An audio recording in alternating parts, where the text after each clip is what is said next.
of the AI note takers out.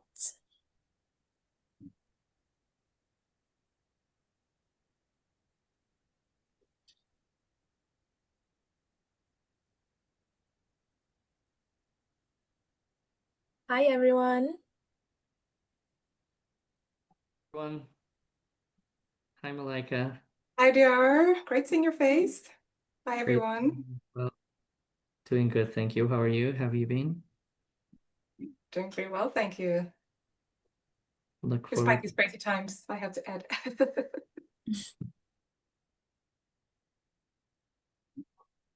Hi, everyone. I'm just letting people in.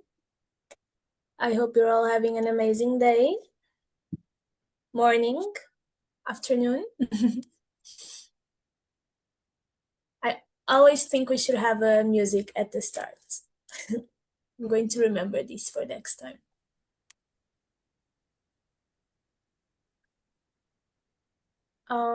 Great. Malika, could you help me let people in while I start us off, if that's okay? Sure. Yeah. But hi, everyone. Welcome to Fito Festival. You may not know my face because I have recently joined Fito, so it's great to meet you all. I'm Ines and I'm based in Lisbon, and I'm very happy we are here for this amazing session with Malika and everyone. I do have an icebreaker question for all of us. If you give me 5 seconds to find it. Where is it? Okay, here. So, before we start with the agenda, a quick question just to get us all getting to know each other a bit more. What did you want to be when you grew up, and what did that say about the future you imagined for yourself? So we are here today to talk about evaluation. So I think it is a good icebreaker, and the letters are all dark. Please feel free to unmute, to share.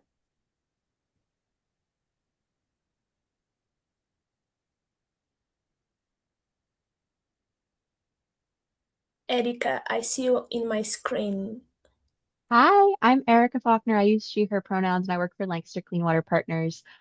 Growing up, I really wanted to be an architect for many years because I liked the idea of like designing really cool buildings and creating really cool spaces. But then I did a high school, I like um, job shadowed in high school with an architect, and I realized they were mostly designing parking lots and everything. And so I transitioned to wanting to do other things, creating other things, do nonprofit work. Amazing. Hi. I wanted to be an architect and I did become an architect. So nice synchronicity there. And now I'm not an architect, I'm doing other things.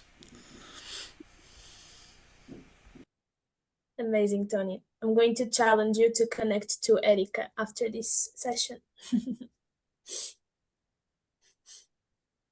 Anyone else who has a funny story to share?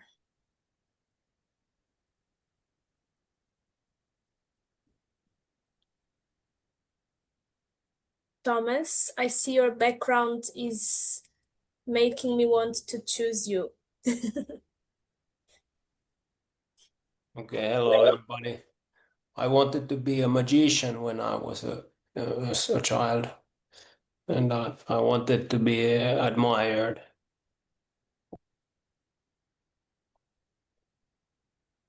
Amazing. I guess you are a creative person. That must say that, I think. Well, amazing. So please keep putting it on the chat, and I challenge you to connect with the person that mentioned the same job as you did. And so we are here today to talk about evaluation. And for me, that's very exciting. I know that for all of you as well. for signing for the session. And we are here to talk about something that it's more uncomfortable and more interesting. Also, how we know if what we are doing is actually changing something, right? So we know there can be a problem with the systems change behaviors not behaving like they're delivering, or related to the trust and the relationships and the moments that sometimes and all of a sudden they're everything. um, and Malaika, I don't know if you want to add something more now, and then if I have something to add later I can add. um, but and as a network and networks, we do believe a lot in this evaluation. And but Malaika, I know you have more to say than me. So I'm going to pass it to you to kick us off, if that's okay. Thank you, Ines. Yes, that's perfectly fine. And thank you for that lovely welcoming and opening of the room. And what you were saying about evaluation reminded me that as an evaluator, I can't speak to other evaluators, but I often have a little bit of like a complex thinking that I love evaluation, but I sometimes imagine that it's a boring topic to others. And I always worry that, oh gosh, evaluation and fun don't go hand in hand for others that are not evaluators. But today we're going to prove that's wrong, that evaluation and fun can happen simultaneously. And it will be a bit of an experiment, so please come into the space with your experimental hats and willingness to play and kind of entertain something a little unusual on. And I will tee us up with a little bit of introduction. I hope you're all seeing my screen okay. Yeah. Awesome. So future first evaluation, tracking what can emerge. What does that look like? So my name is Malaika Cheney Coker, and I'm the founder and principal of Ignited Word. We are a consulting firm focused on creativity, innovation, and the imagination. And I'm here today with my colleagues, Darnisha Tabor, who is also an evaluator with Ignited Word and elsewhere, and with Robbie Vaflor, who is our communications manager. And we're just excited to be here and to be with you in the space. So thank you so much for joining and co-creating with us. So I'll go over some basics of future first evaluation, and then we're going to literally try it out in groups and get our hands into it, get our feet wet with it. And then we will together reflect on how it can be improved, how the method can be fleshed out, and like I said, have some fun while doing it all. Let's start a bit talking a bit about the problem with conventional evaluation. So as this is a big generalization, of course, there's all kinds of evaluation methods, so please take this with sort of a grain of salt. But by and large, conventional evaluation is organized around accountability to past decisions. So it really looks backward at what has happened, what was done. It looks at what a program did and what it said it would do. So it essentially looks at those two things as a gauge of program fidelity. Of course, recommendations and forward-looking thoughts come out of conventional evaluations, but by and large, they tend to iterate on the existing paradigm, like improving the existing paradigm, rather than radical imagination of a new paradigm or a very different future state. And they tend to work best for stable, linear interventions. And in the field of systems change, which is anything but stable and linear, lots of conventional evaluation methods are just not suited for systems change. So we dreamed up Future First Evaluation at Ignited Word because we love methodological innovation and we believe that methodology should be fit for purpose. If the purpose is systems change, we need methods that are up to the task. What's different about Future First Evaluation? One of the aspects is that it treats imagination as a viable data source. And it also asks, is the system being transformed or just tinkered with? I know that's a very generalized way of expressing it, but we're trying to get a gauge of, is the things that we talk about when we talk about changing systems, like transforming systems, that deep work of unearthing really meaningful, lasting, dramatic change, is that what's happening? Or are we just essentially making things that tweak the existing system and keep the status quo in place? And it also reorients the focus of evaluation from evaluations are about accountability. I think that's baked in, but it really reorients that to less accountability for program performance towards more accountability for how is the system moving? Is it really trending towards more of this transformation? It is a process-focused approach, so it's not really going to be looking at were outcomes achieved? Were they good outcomes? Were they sustainable outcomes? It's really particularly suited, in at least in our conceptualization of it, for a time when a system is in flux and the outcomes are emerging, and maybe you're not even sure if these outcomes are desirable or if these outcomes will lead to positive long-term change. So for example, I don't know if anybody here has noticed that we live in a time where lots of systems seem to be in flux and there's lots of disruption. But if you have, then some of these should maybe resonate.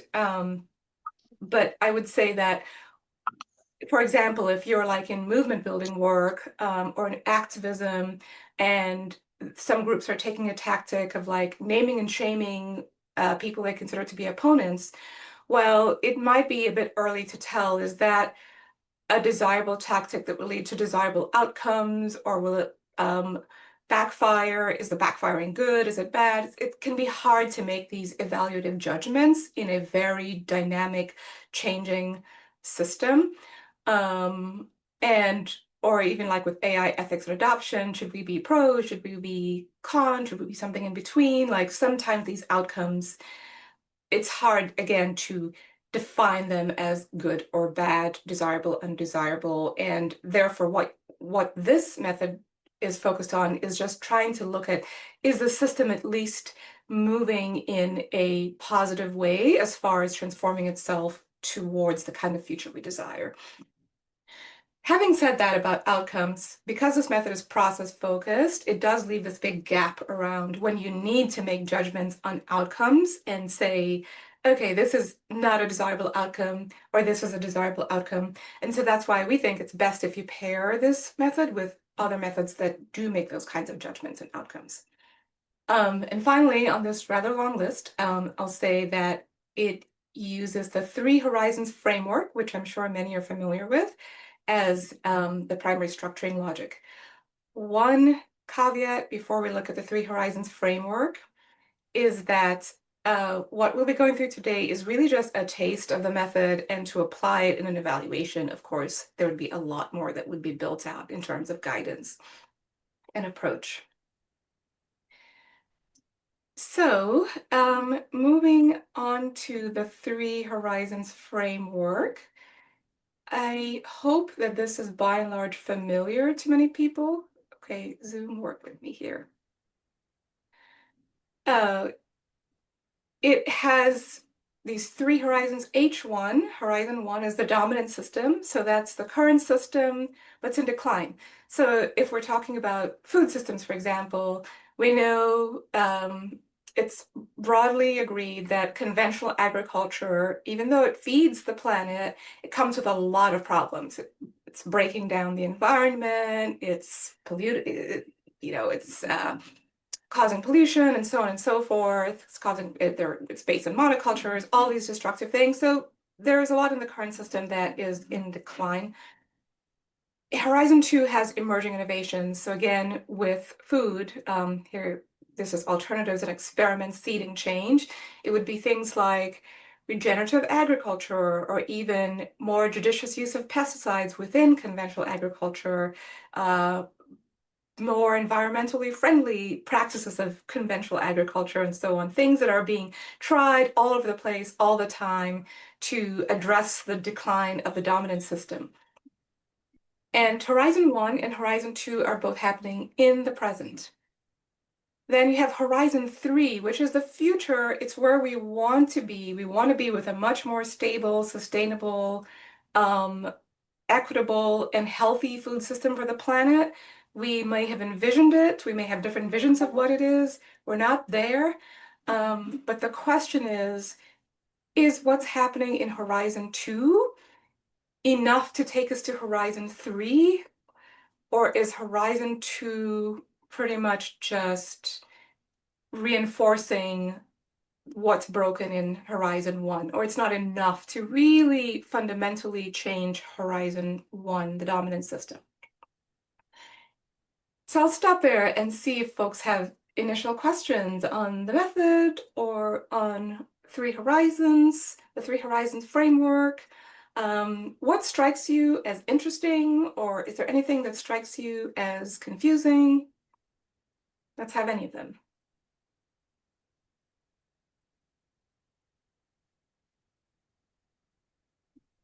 You can put your thoughts in chat or say them out loud. Oh, I'm just now seeing we have why are emerging innovations going down again? Could you say more?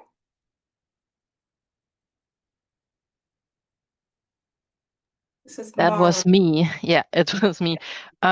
Just looking at this curve, I ask myself, why would it not be possible to, I don't know, see them in a more steady curve?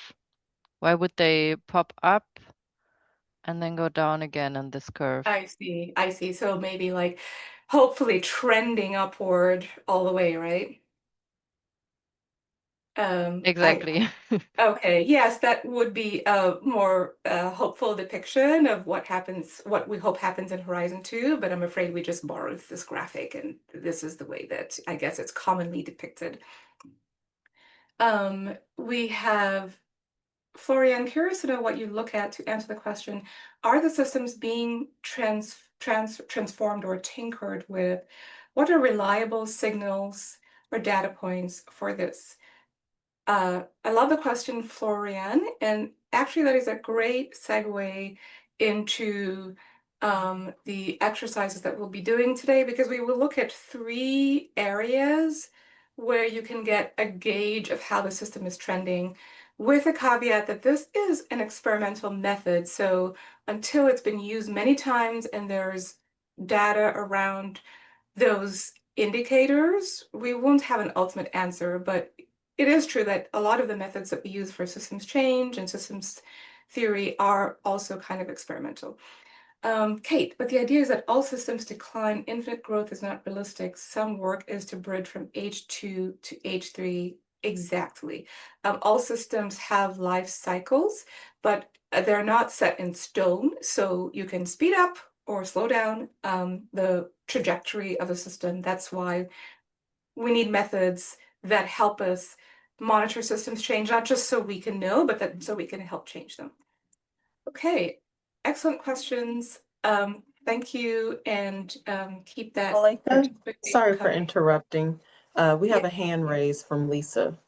Oh, I'm so sorry. Oh, thank Lisa. you so much. I didn't mean to interrupt once again. I just was wondering, when I heard that the emphasis is on system trajectory and then on transformed futures, I was wondering, do you draw at all on like forecasting methodologies or futures thinking methodologies? Because that's kind of like my sort of main domain of work, and I superficially see a lot of mutually beneficial intersections, but I don't know if you've ever tapped into that. We do through the imagination, like we do a lot of work in the area of imagination. It would not be like a one-on-one convergence or overlap with Future's work and Future's methodology, but yes, we use imagination methodologies and we'll be practicing that today. We'll be using a rather straightforward one, but I'm happy to hear your work in Futures because that's perfect for the kind of perspective you bring into this. So now we're going to look at our scenario review, and that was also a great segue. So thank you, Lisa, I think it was. We're going to go with a hypothetical scenario, which I will read out. The Courier Foundation works across Sweden, a low-income region within a high-income country, alongside a network of institutional and individual partners.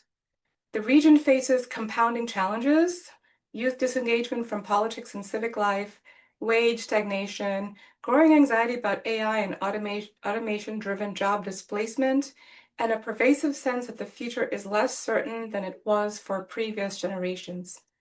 The Foundation's theory of change holds that arts, workforce development, and civic education grant-making targeted at the region's most neglected municipalities can create virtuous circles of systems change.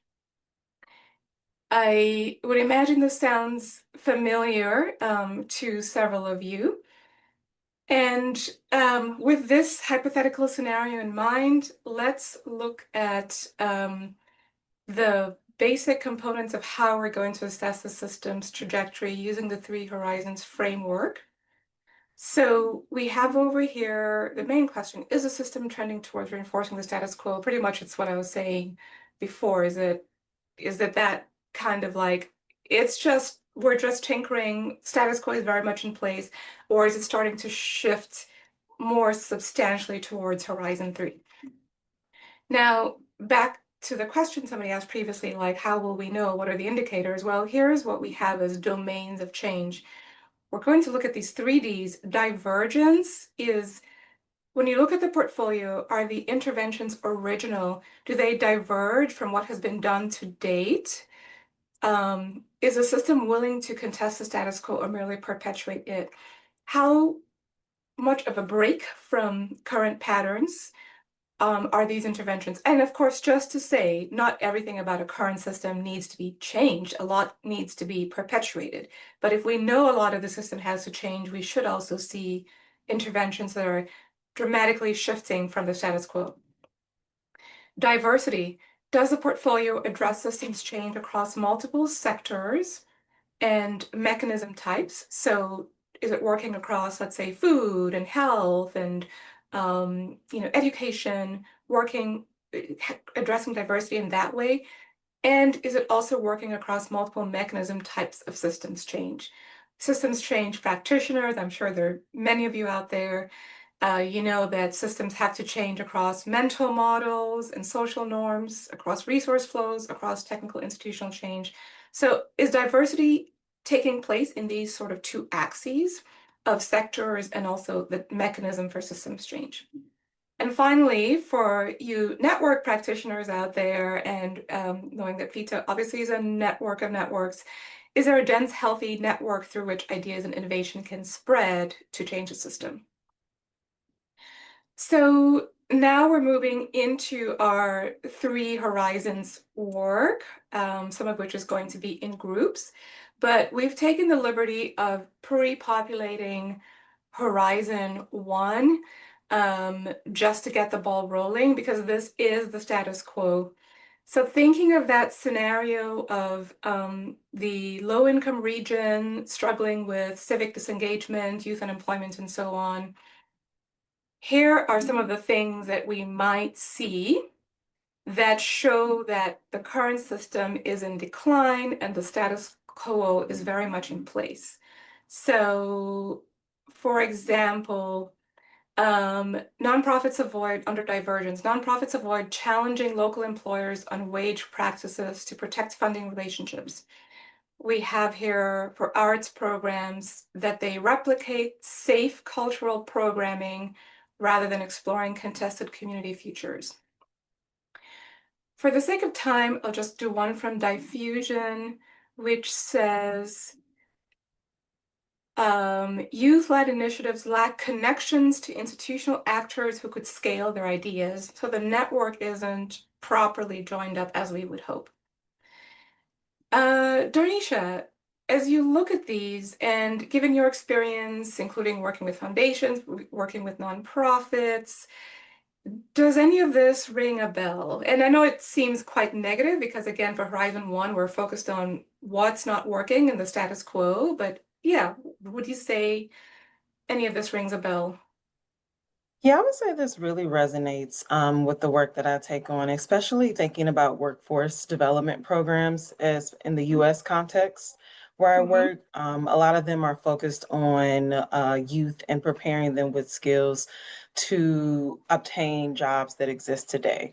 But a lot that is missing from those, and that would start to get us to that H2 point, is thinking about what are the new skills that Gen Z and Gen Alpha are going to have for how the workforce is changing. What does it mean to have a good job? How do these workforce development programs also address two things at the same time? So someone having access to work, but also what do you know, affordable childcare, healthcare. How does a program address these multiple things at one time and evaluate for that to really understand how the system is changing? So yeah, this definitely resonates.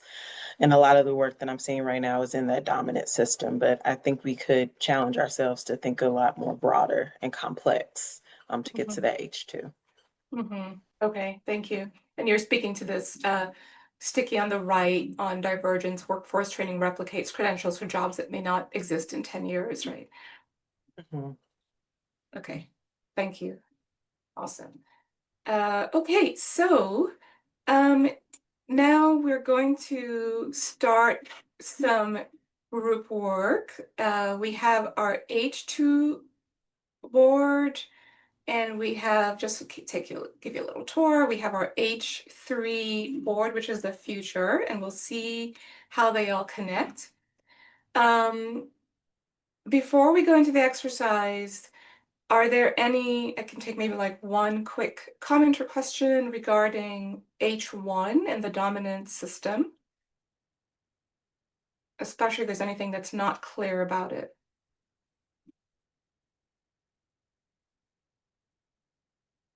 Okay, nothing, so I'll take that as a good sign that everybody's following. So let's go through what we're going to be doing in our first breakout. And I'm going to be doing some toggling here between screens. So you will have, pardon me, my board completely switched around. Okay. So you will be looking at a sheet of icons, and it will look like this.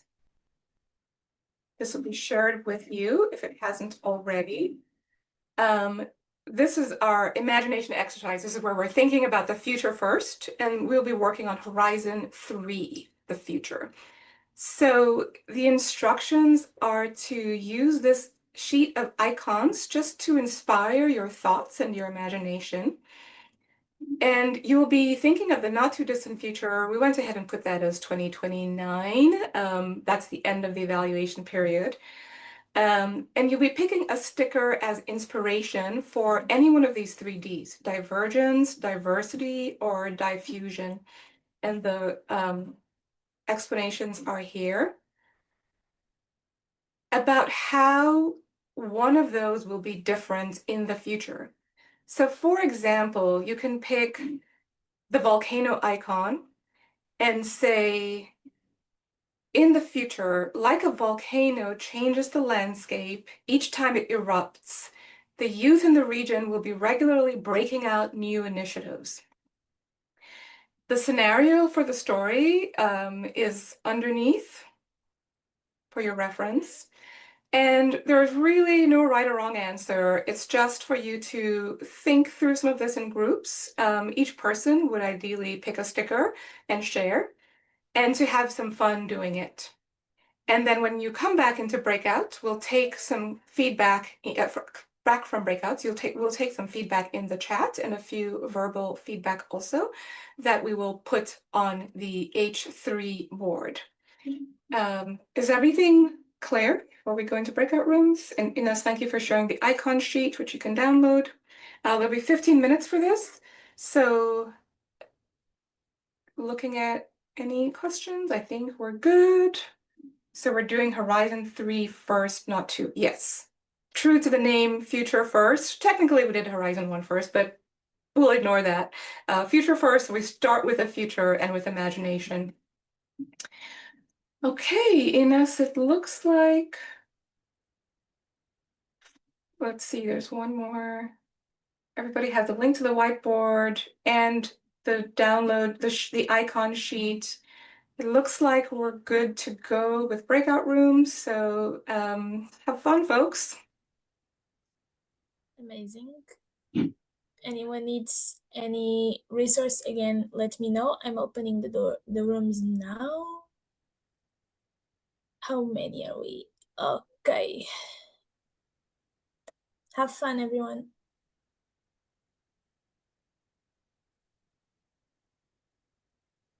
We have Fernanda asking if she can stay in the main room. Yes. Okay. Of course. If you're unable to speak or you'd like to continue to hear the session, but you cannot engage in the breakout, feel free to stay here. But please continue. Have you opened the breakout rooms? I'm going to open them now. Thanks. Opened.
Welcome back, everyone.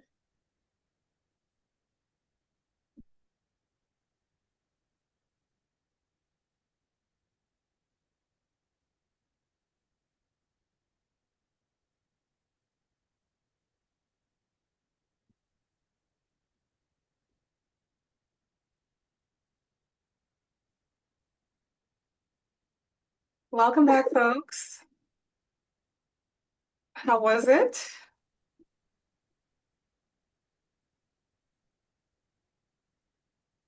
Oh, Crystal coming back in.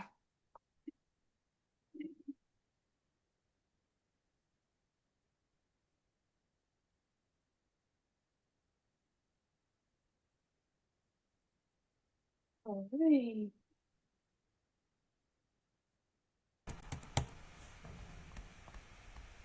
Welcome back, folks. How are your conversations? See some nods, thumbs up. Woohoo! Take a woohoo any day. Yay. Okay, well, let's have some feedback. We can keep this pretty free flowing. We asked for you to take an icon and use it as inspiration for how one of the Ds would be changed. So please share any contributions you'd like to share in the chat. And if you want to share something verbally as well, just put your hand up and we'll get to you.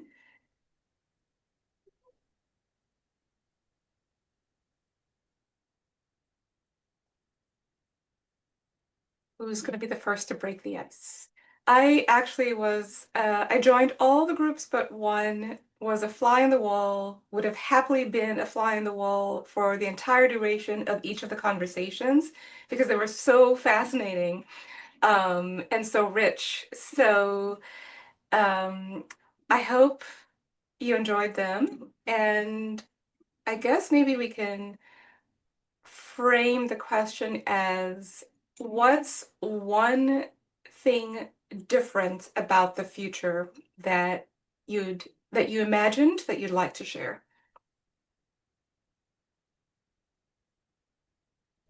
I can jump on and break the ice. I really enjoyed our conversations. So one thing was just the nature of jobs that youth are looking for and searching for, both in terms of sort of the values within workplaces, but also a lot of thinking around sustainability and planning for the future. I think like young workers are really kind of conscious of that and also seeking that. So how does the, in terms of diversity of opportunities being created, diversity of approaches being supported. I think that's something that came up in our group.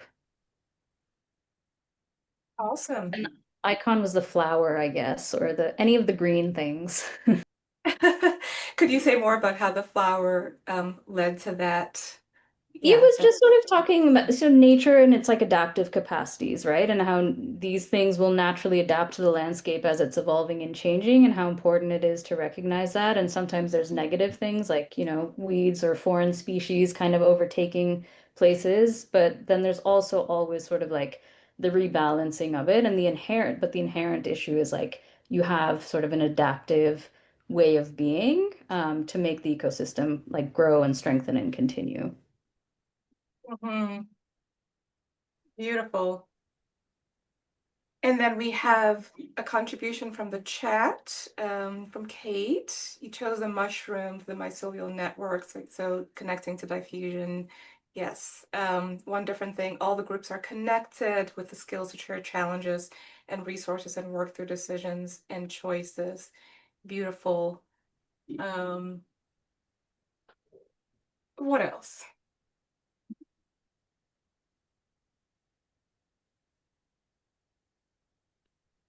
Well, I have my hand up, but you probably can't see it against the Oh, light. I'm so sorry. Wait, I asked for hand, then didn't even notice the hand. Yes, I see it now. Yep, no worries. So we didn't really follow the rules very well, I would say. We started by talking about specific icons and how they spoke to us, but less about the actual exercise and more about just how the icons speak to us.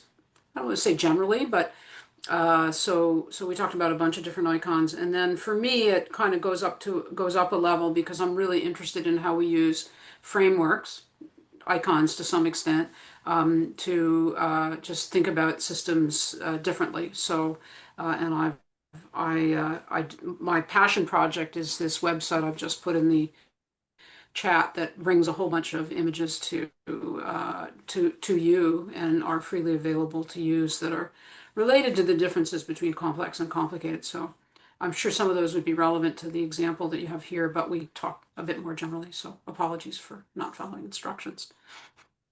No worries, as long as you had a productive conversation.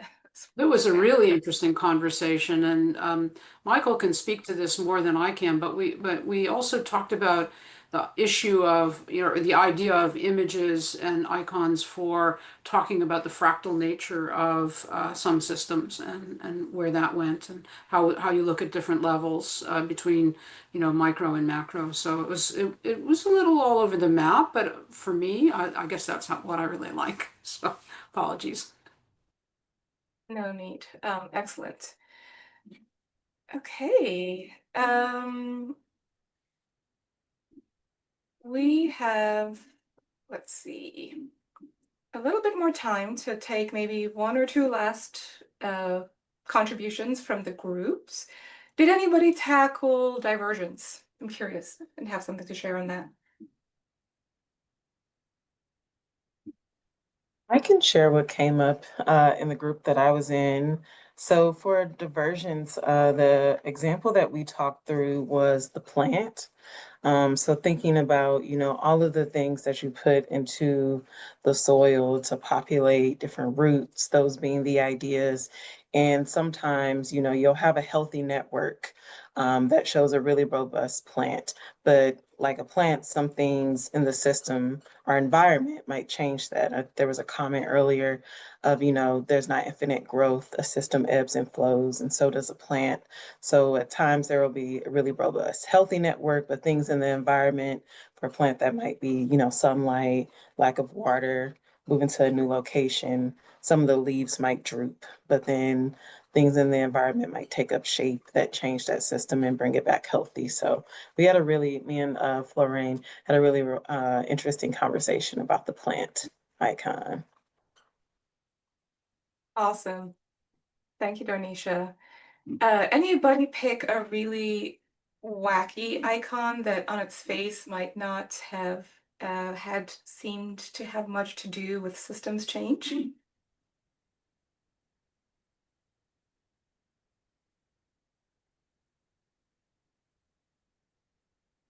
I see we have a hand, Catherine. Catherine, yes. Right. So we had the bridge, and while systems change is generally to challenge some quite an the status quo in quite most cases, but the bridge is looking at the intergenerational balance, so that at the workplace, while we are ensuring that the youths are comfortable and they're getting the wages, but also there is a balance in a manner that the other generations are also not left out from the systemic change, or they don't feel they've been disadvantaged. So which now brings to at what level is the system change really addressing the current challenge while not also while balancing up so that it's not also affecting what was working well for the other generation. Yeah, that's a really interesting point, and it's a beautiful analogy with the bridge, but I see that conversation playing out so many times in so many spaces around which generation is getting privileged in this setup, which one is getting more public money. And it's such a beautiful concept to think about balance and how that can be achieved. Not easy, I'm sure, but it's a beautiful concept to at least be working towards. Okay, well, thank you so much, everybody, for taking on the challenge, taking it in stride, and it seems having such fascinating conversations about it. We are going to move on to our next horizon, which is Horizon 2. As a reminder, Horizon 2 is the present. So we were in the future, we're going to have to time travel back to the present. And Horizon 2 is the current system, but this is where we're going to be looking at the innovations and experiments and shifts that are already happening to move us towards Horizon 3. It's also been called in descriptions of the Three Horizons framework as pockets of the future in the present. So this is where we're already seeing that future world taking place in the now. And Inez has just shared the activity sheet for this exercise. And I will do just a quick walkthrough of what that looks like. So here is, just trying to make this a bit bigger. Here are instructions. This time we have 3 graphs, one for each of the Ds. We have a graph for divergence, one for diversity, one for diffusion. I hope nobody seizes up in a panic when they see graphs. These are really hypothetical graphs. So please take them in stride. And again, no right or wrong answers. What you're going to do is you're all keeping on your evaluator hats. You're all evaluators today. And some data has come in from the evaluation that you're undertaking, looking at the Korear Foundation and its portfolio. And based on the data that you are seeing, which are these 3 graphs, you're going to give an overall rating to the portfolio's performance for Horizon 2. And it's going to be 1 rating for each small group. When you come back to the session, you're going to share your rating via a poll. And essentially, you're just picking 1 number out of a scale from 1 to 10. So essentially, look at how the portfolio is performing with the data that you have and pick a number to rate its performance. Any questions for clarification? And I can't see any hands up right now in my view, so if anybody could let me know or just put them in the chat. Okay, I'm going to assume everybody's good. The scenario is at the bottom of the page again, and we'll take a little bit less time this time. We'll take 10 minutes. So Ines, over to you to set up groups and have fun, everybody. Amazing. Oh, and I didn't realize my video was off all this time, so apologies to everybody. No worries. Malika, should we continue with the same groups or have new ones? Let's have the same groups. I think people might appreciate the continuity, but if anybody has a strong objection, leave the room. Okay, open the room. This habit of saying the hours like not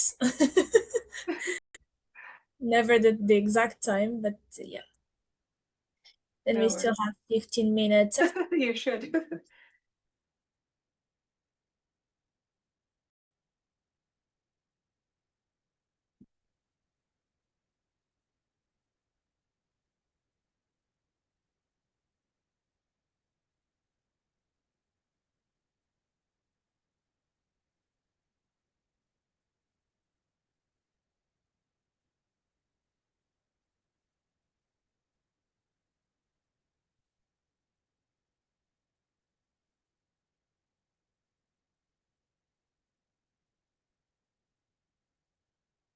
I'm going to, I guess it's not here.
Ines?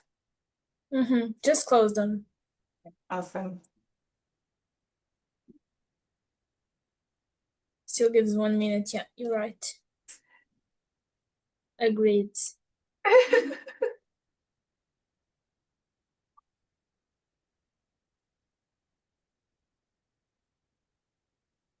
Well, if people are not returning now, it means they are engaged. It's a good So sign, hopefully. Yeah.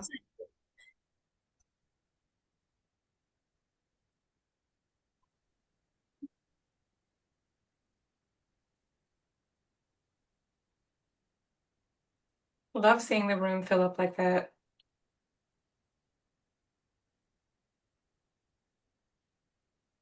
All right. Welcome back, everyone. I think we have everybody. All right. I once again was a fly on the wall, flitting from room to room, and I was like, man, these people are really working hard at this. I wonder if you were thinking so much for having fun. She's putting us to work here. But I hope you enjoyed your conversations. And now is the moment of truth. Ines is going to share a poll, and we're going to see how you scored the portfolio.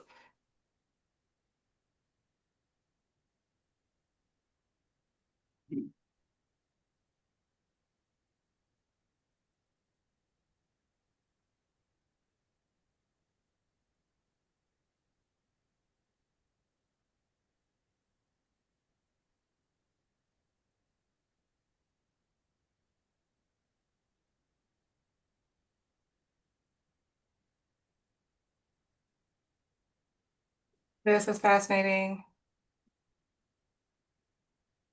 Giving it a little bit more time. I love watching these things in real time because the results keep changing.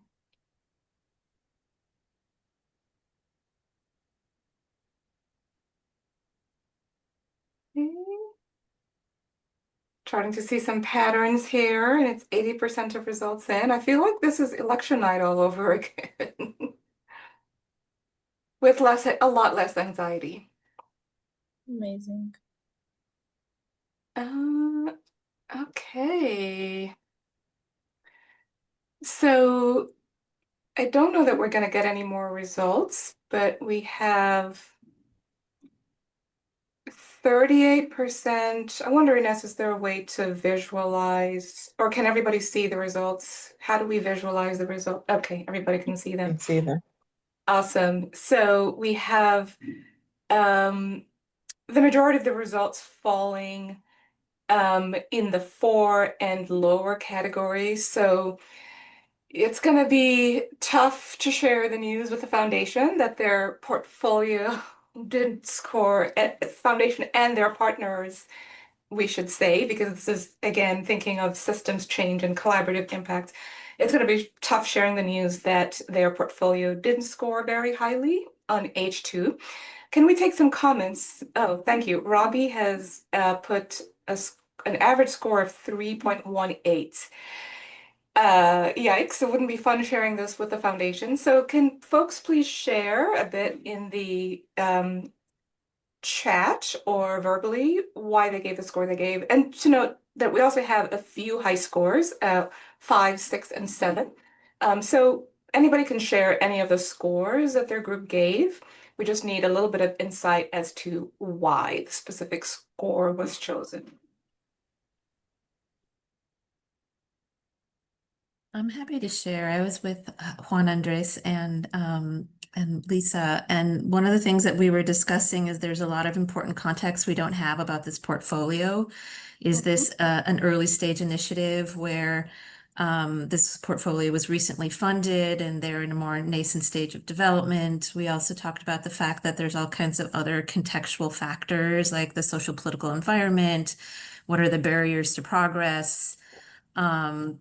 What are the sort of enabling conditions or the things that might derail efforts? Like that's all very important context that would impact whether a lower score is actually to be expected or an indicator of something like not working, right? So like how does that look over time, and what additional information do we need?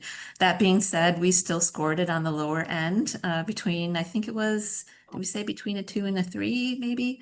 So it sounds like the close to the average. So we did score it low, but also with that caveat of there's a lot of information we don't have that would be helpful, and just yeah, making that assessment. Okay. Okay. Yes, this is a highly simplified exercise, so yes, it leaves out a lot. But still, y'all are tough graders, I have to say. But it sounds like fair graders nonetheless. Anybody else want to share their score and why? And also what might have given a higher score?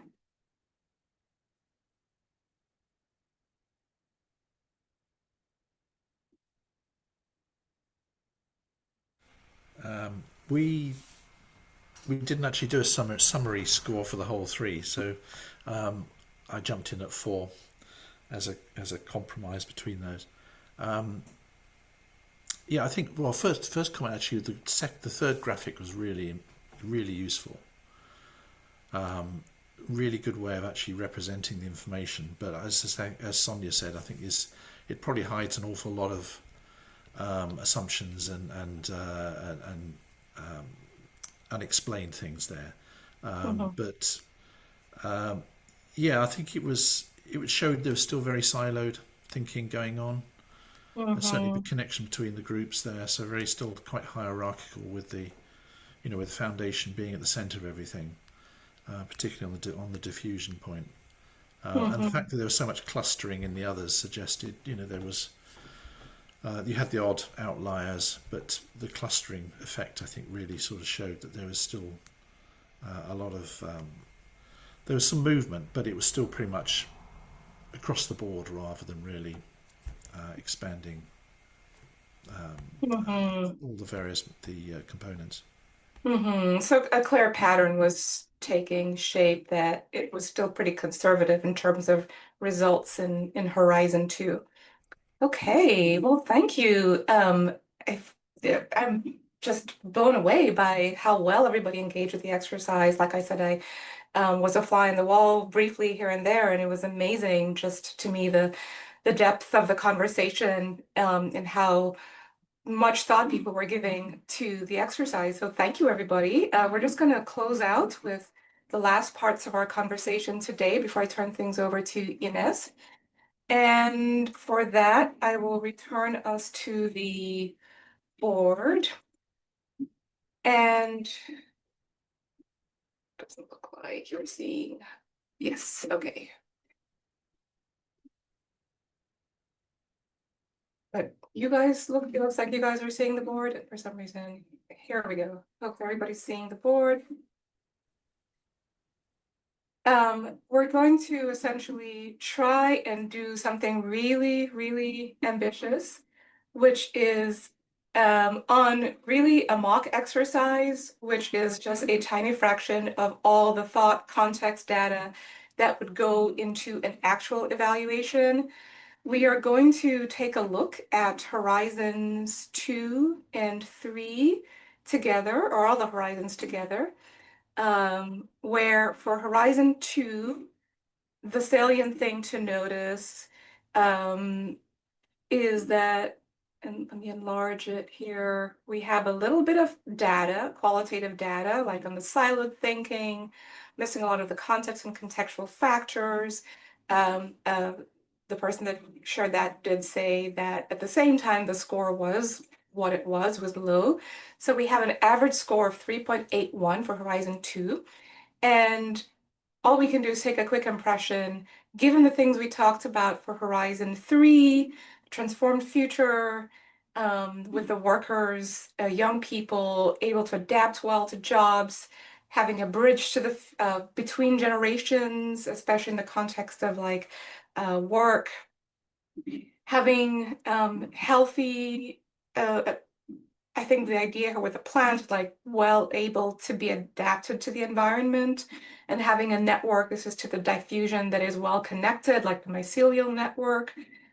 the question we would be asking ourselves as evaluators is Horizon 2 on track to get to Horizon 3? Now, that's a really bold question for evaluators to be asking themselves, because we know that systems change work is unpredictable and complex, but we have to do the whole idea of the exercise is we have to do the best we can and sort of take a stab at looking for the signs the system is giving us in Horizon 2. So I'm just going to put this out there and say, of these arrows where there's like a broken path arrow, there's like just a complete tangle as a no pathway from Horizon 2 to Horizon 3. And then there's this sort of like squiggly arrow with tangles, but generally we have a pathway. Does anybody want to take a bold leap and say which of these 3 diagrams would we pick for our exercise?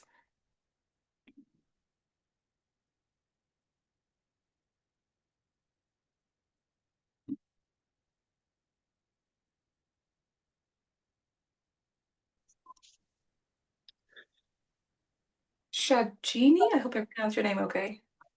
Yeah, that's okay. It's shiny, actually. Shiny, I'm so sorry. That's okay. The image that's coming to mind is the first one. It feels like Okay.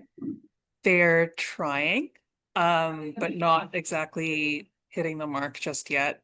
And I scored them kind of low as well, just because it looks like their targeted audiences, like the neglected municipalities, especially in the third diagram, are kind of left out still. I think there's a path forward and trying to get those key groups involved, rather than just like the usual folks. But it looks like, yeah, they do have a path forward. They can make it better, eventually with some intention. Awesome. Well, thank you so much for that contribution. We will just use that on behalf of the group since we're almost out of time, but that does sound reasonable to me. I would have given them between this and maybe the tangle, because who's to say? There is so much else we don't know and that could engulf the portfolio, right? And the partners. So before I hand things over to Ines, the last few things I would have talked about are just some tips for taking it forward. Like, all evaluation methods were once created, so if we can do anything, it's to sort of share this idea that evaluators need to take risks and experiment with creating new methods that are fit for the challenges we have today. But you all have access to the whiteboard to see some of these tips about how to apply this method going forward. We would love some feedback on the method. At some point, we will create a guide for folks that would like to try it, and you can certainly reach out to us with any questions and suggestions you have, and Robbie will share our contact information. You can also reach out to Fito. And lastly, before you leave, and if you wouldn't mind putting into the chat some thoughts on how might Future First evaluation be used, and any immediate thoughts you have on how the method might be improved. With that, over to Ines to close us out. And thank you so much. I'm hugely grateful for the amazing conversations and a level of participation that went into today's conversation. Ines, over to you. Thank you so much, Malaika, and thank you everyone for staying. It was a long session, but it looked like it was 5 minutes.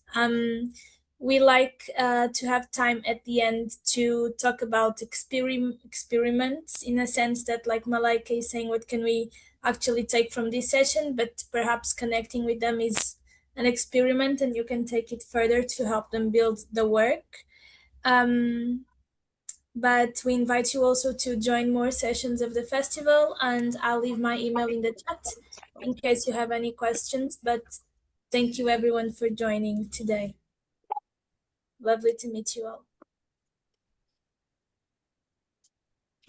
Thanks, everyone. Big thanks for great participation. Yes. Thank you, everyone. See you soon. Thank you, Malaika. Thank you. Thank you, Ines, for hosting. Of course, my Thanks, pleasure. Anisha and Robbie. Great job, everyone. Great workshop. Much appreciated. Thank you, Michael. Thank you, Rob. Thank you. Thank you, Darnisha. It was great to meet you. Ciao, ciao, guys. Thank you. Gracias. Ciao.